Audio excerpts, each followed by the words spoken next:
This is the second of 4 mini lectures on Lacan's notion of the mirror stage. I've given it the tentative subtitle of From Image to Identification, and that's what we're going to focus on. What we focused on in the first mini lecture was the many challenges of prematuration that the infant had to face in becoming a viable human subject. And what I want to focus on at the moment is more of how those challenges are met and more of what is entailed by the image and why this image that is acquired from the mirror stage enables a form of identification. 2 quick questions though, just to get you thinking and as a way of introducing today's topic. They're both kind of imaginative questions. The first is based in an anecdote actually. And my question for you is based on this anecdote. When I was in college, there was a little bit of experimentation and some people were saying, wow, you got to try LSD, LSD is great, you got to try acid, it's tremendous. But if you do, make sure that there's one thing you don't do. If you take acid, don't look in the mirror. So my question is, what was that about? Why should we be so careful or cautious or scared of looking in the mirror while tripping on acid? The second question maybe seems a little bit pedestrian by contrast, but the second question involves a reference to this idea that many of us will be familiar with. It comes in popular culture, it's been with us for some time. This idea that when you die, your life flashes before your eyes. A whole sequence of scenes, some of the most memorable and important images and experiences you've had in your life flashes before your eyes. Where does this idea come from? What is pertinent about it? I'm not saying that there's any scientific verification that this happens, but just as a kind of myth, as an idea, why should it be so pertinent? Why should it have some kind of hold on us? Okay, so those are our 2 questions. One further anecdote before we proceed, and I've noted that here under the title Image Over Reliance. And here's the anecdote. And again, it's something that many of us will be able to relate to. You go to the airport, you get out your passport, you go through passport control, and you have this odd moment when whoever is doing the assessment takes your passport, looks at it, looks at the picture of you, and then looks at you. As if, do you match up to the picture in your passport? And while we may all well be able to understand why that process is happening, there's something funny about it, like, whoa, you there, that physical person you, don't look like the picture of you that I've got here to check against you. There's a kind of slippage here where for a moment it seems that the image of you is more important or more real or more factual than you yourself. And I suppose Lacan's mirror stage makes us wonder, does that process happen a whole lot more than we imagine? Why the need to check oneself in the mirror? Why to keep on looking back at an image of oneself? Why do we like the images of ourselves where we appear better than those that we dislike? It's almost as if in those moments, for a kind of split second, and maybe for a persistent kind of phantasmatic understanding of ourselves, the image seems to be more real than we, our physical embodied selves are. So just to keep that idea, that theme in mind for how we're going to proceed. So a further comment then. You could even ask, why are we spending so much time talking about the mirror stage? You've told us it's about the emergence of an ego. You've told us that it enables us to respond as human subjects to a whole series of challenges of prematuration. But dude, what's it about? Why do we need to spend so much time dealing with it? And maybe it's important just to emphasize here that what we're actually developing is a theory of identification. Lacan's qualification would be to say that it's a theory of imaginary identification. And as we proceed to think more about what he means by the imaginary, we'll have a lot more to say about that. But for the time being, let's just bear in mind that concept of identification. This is one theory of identification. And I'm going to give you the first of our quotes from Lacan himself, and I'm reading from his Écrit, obviously from the mirror stage paper.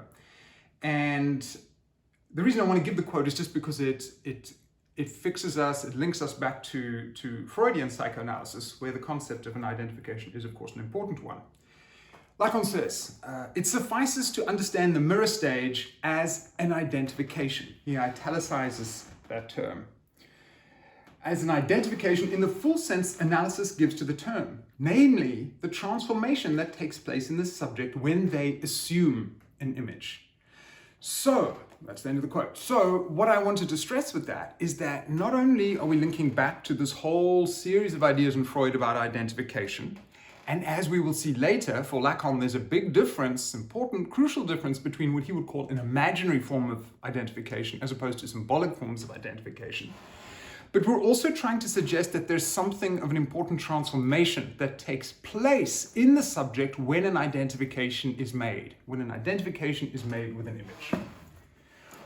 Okay, so having stressed a series of ideas about prematuration, we did touch very briefly on this idea that in the earlier stages of one's life, in the earlier stages of experience, the child, the infant, has this kind of discordant, anxious, inchoate experience of formlessness. The term that is helpful, often sticks in one's mind, that Lacan uses here is the notion of the corps morcele, in French, the body in pieces. And it's an evocative term. It's an evocative term not only because you could link it to a series of ideas that in childhood, early childhood, children are interested in dull parts and the pulling apart of figures. But you could also say that it occupies an important position in even Western art history. Lacan himself speaks about Hieronymus Bosch, and I suppose what he's trying to suggest here and advance for us is that in many ways you could argue the most primal, the earliest, the most rudimentary and basic experience of one's body, of embodiment, is not of being an embodied whole, but is instead of being exactly that, a body in pieces. So this is an important part of what he is thinking about. And when we start to grapple with this notion of the body in pieces, you could start to say that what Lacan is offering is not just a theory of the mirror stage, and also not just a theory of identification, but in many ways a theory of psychological embodiment, or how one assumes a body from a collection, a disarray, from a collection of pieces.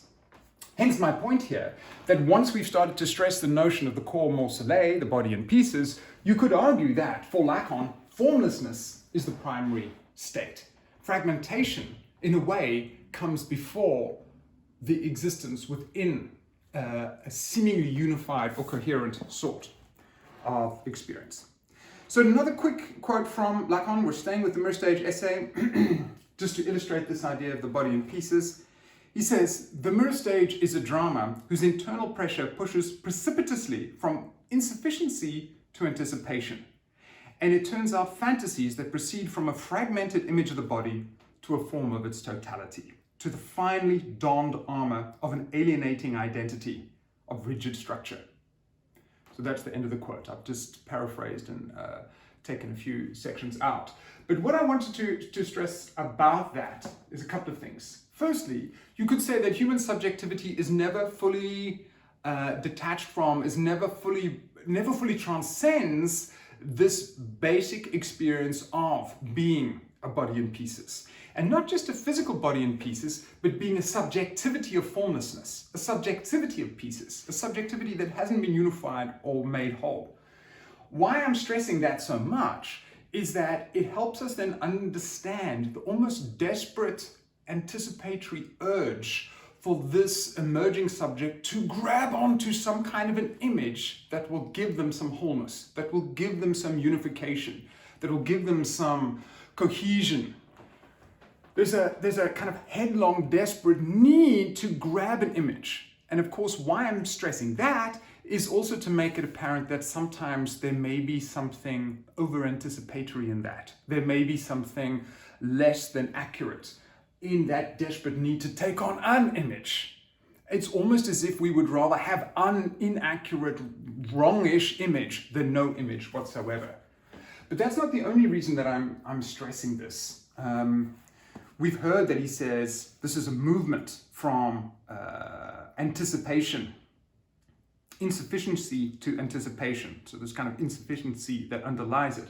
But the other element that I want to emphasize here is that he says we move from the fragmented image of the body to a form in its totality to a finely donned armor or alienating identity.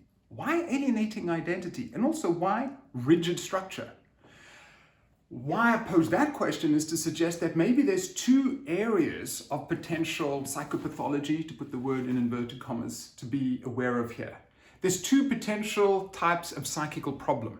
On the one hand, if one doesn't have an image, if one doesn't have enough bodily cohesion, then presumably that means that fragmentation is the experience, the anxious, body in pieces experiences of falling apart, which is presumably not a very pleasant state to be in. But on the other hand, you could also say that grabbing too tightly onto a given image, identifying too strongly with an image, leads to this alienating identity that he suggests, but also that might be too rigid. In other words, there might be something overly fixed. There might be something problematic in being too fixated, too enthralled by and structured by a given image. Right, so let's just highlight two more ideas before we start to draw to a conclusion and maybe offer some tentative responses to the questions we offered right at the outset. One of the crucial elements that Lacan is drawing on in his theorization of the mirror stage is Wolfgang Kohler's series of experiments with chimpanzees. I read once that someone said that Lacan's like an intellectual magpie. He steals things from all over the place to make a kind of theory. And I think it's a very apt metaphor. I think he does do that. Some theorists get very angry and think that he's fraudulent by stealing all these ideas and cobbling them together into something. Interestingly, just as I give that description, it makes me think like the very theoretical task that Lacan is involved in, cobbling together a theory from bits and pieces. It's like making a Frankenstein monster out of bits and pieces. Sounds a little bit like how one responds to the challenges of the body in pieces, the core morcele. But nevertheless, those are arguments worth acknowledging. But to me, it seems that if Lacan is able to do something interesting and insightful and incisive with a series of ideas, then fraudulent may he be, I think it's important to see what those concepts and ideas lead us to. Back to Wolfgang Kohler. Wolfgang Kohler has already, in a way, anticipated the whole idea of the mirror stage, because he notes that in the behaviors and interactions of chimpanzees at a certain age, around about 18 months apparently, there is this moment where they, much like the human infant, if they're exposed to a mirror, seem to be interested in it, seem to be attracted to it, seem to have this moment where they are drawn to and find the image of some interest. Interestingly, you could say, if one has a kind of dark sense of humor, it's exactly at this moment where humans and chimpanzees become importantly differentiated. Human beings, unlike chimpanzees, do not lose interest. Chimpanzees may try to interact, may try to play with the image, but eventually they realize there's not much happening here, the image can't reach me outside of the mirror, it's a kind of useless thing, and they lose interest. Human beings, by contrast, and you could say, dark sense of humor once again, maybe this is where it all goes wrong, human beings never lose their interest in the mirror image. They're always fascinated. They continue needing the image as a way of refreshing, of resubstantializing a sense of themselves. They never lose an interest in the image.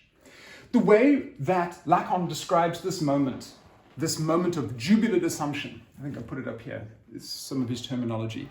It's almost as if there is this joyous, almost ecstatic moment when the infant seems to now be able to do the mental operation of, that's me, I'm that, this is me, that's who I am, I'm that thing. And this moment of jubilation is accompanied by the gradual, not so gradual perhaps, the acquisition of a series of abilities that the child wasn't quite able to do up until that point. So you could say, maybe exaggerating somewhat just for to make the point, that this moment of jubilant assumption is where things accelerate, where a whole series of tasks, a whole series of challenges that we described before, being able to think this is me, I am an I have this cohesion of an I, this is a body, this is my body, this is how it all fits together, those things all start to come together. Now if that's right, that means that this is a kind of nuclear moment, a really crucial moment in the gaining of the intelligence of the child. Let's give one other quick description from Lacan's text just to illustrate that idea, and then we'll start to move towards a conclusion. Lacan says, he's talking now, he's differentiating Kohler's chimpanzees who eventually lose interest in their image with human beings. And he says, this act, far from exhausting itself, that's the child's interaction with the mirror image, immediately gives rise in a child to a series of gestures in which they playfully experience the relationship between the movements made in the image and in their reflected environment, and between this virtual complex and the reality it duplicates, namely the child's own body and the persons and things around him.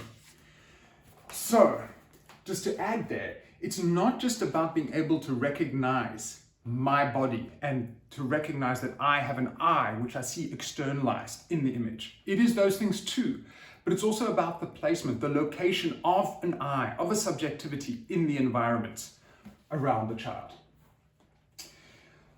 Let's then say, to answer a question that might emerge. It routinely comes up in class, people will say, but Derek, great, the theory's working really well, I'm interested in it, but is it not overly reliant on mirrors, on the physicality of an image? Surely in human history, there's been many generations, centuries, when human beings had no access to mirrors, and certainly don't have access to the proliferation of images and selfies and photographs and the ability to represent ourselves that we have today so quickly in so many multiple ways. And I think that's an important question, and maybe we need to answer it in this way. That when we're talking about an image for Lacan, we're not just talking about the actual image one sees in the mirror. Presumably one means that as well, but we should think the image in at least three ways. The image is any kind of physical externalization of my subjectivity. Could be a drawing, could be a portrait, could be a picture, could be a depiction, could be a mirror image. So there's that one element. Could be a statue, for that matter. And Lacan does make mention of statues from time to time. But we can also think about the image as that which is mirrored. And that which is mirrored could be a reflection. And the reflection of my subjectivity could take multiple forms. It could be, as a child, the mother's voice reflecting something in her tone of the emotional state of the infant. Oh, have you hurt yourself? Oh, something like that. Okay, so it could be any form of reflection. But an image is also, in many respects, and think about how we use this term in everyday popular culture. What is a brand's image? If we're thinking about an image in that sense, we also seem to be meaning something like that which confers an identity. So an image can be a physical image, it can be a reflection, but it can also be that which confers an identity of sorts. We think about a brand as an image, that which has a kind of set of impressions, that which has an identity.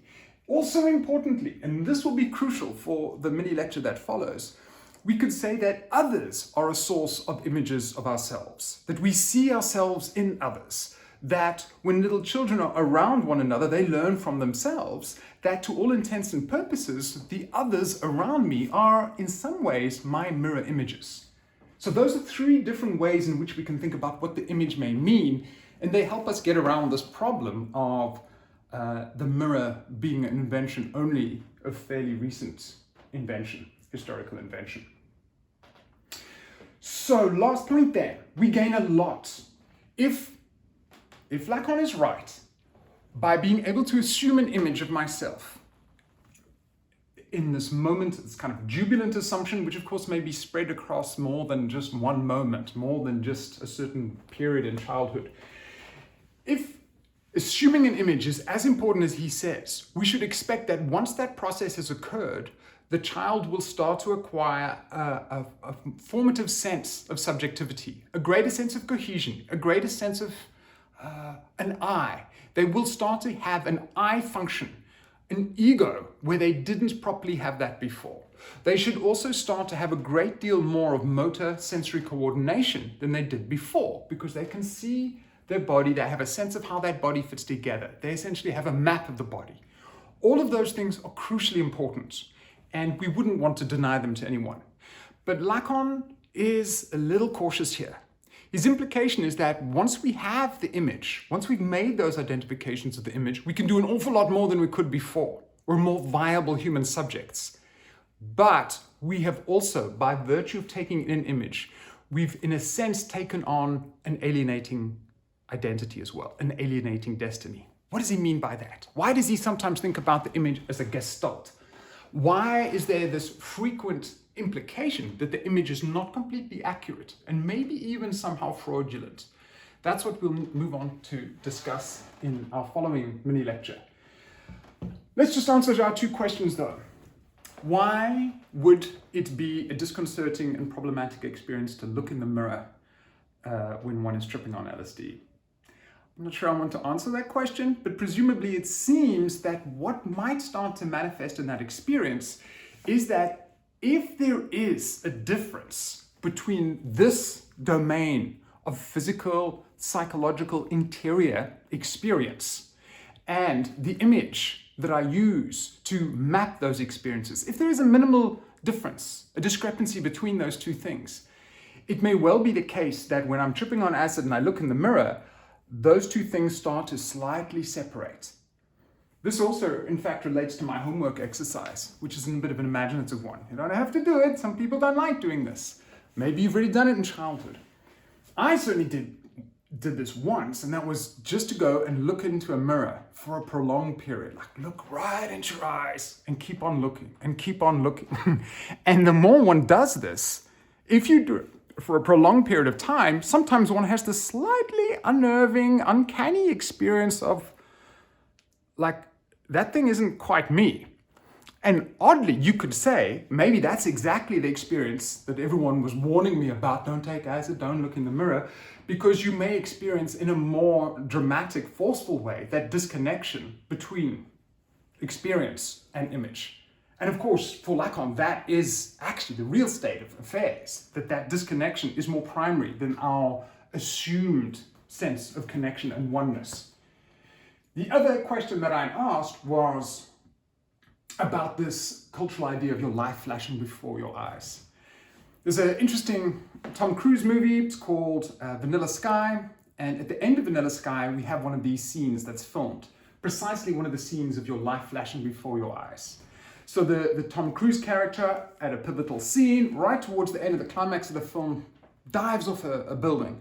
And as he's falling down towards his death, towards the street, he sees this whole stream montage of images from his life. And of course, we see an image of him and his mother. We see an image of him jumping into a swimming pool. And the filmmaker, I think, has been quite adept in this respect. Because there's even if I remember this correctly, there's even an image of a Bob Dylan album cover, but instead of Bob Dylan on it, it's got Tom Cruise's face. In other words, there's a whole series of crucial images from across his life. And in terms of what we've been talking about here with the mirror stage, one starts to realize why this might be a nice kind of cultural myth. The idea that your life streams before your eyes is not just your life, it's a whole series of images from across your life. And that idea, I think, interestingly illustrates this idea that images are what anchor us, what give us some coherence, that give us certain kinds of identity, that also anchor us at certain points of crucial change throughout our lives. So if one is about to die, it's almost like one would have a review of all of those crucial images that anchored and held our identity in place. Homework exercise, don't forget, if this is something you find very disturbing, don't do it. But otherwise, go and spend a bit of serious quality time looking at your own mirror reflection. Try to do it for 20 to 30 minutes. And if you stare intently enough in your own eyes, presumably at some point, it's going to feel a little odd. And at that moment, you will have, I think, dramatized some of what Lacan is interested in, particularly in as much as there should be a minimal disjunctive experience between one's own experience and the image before you.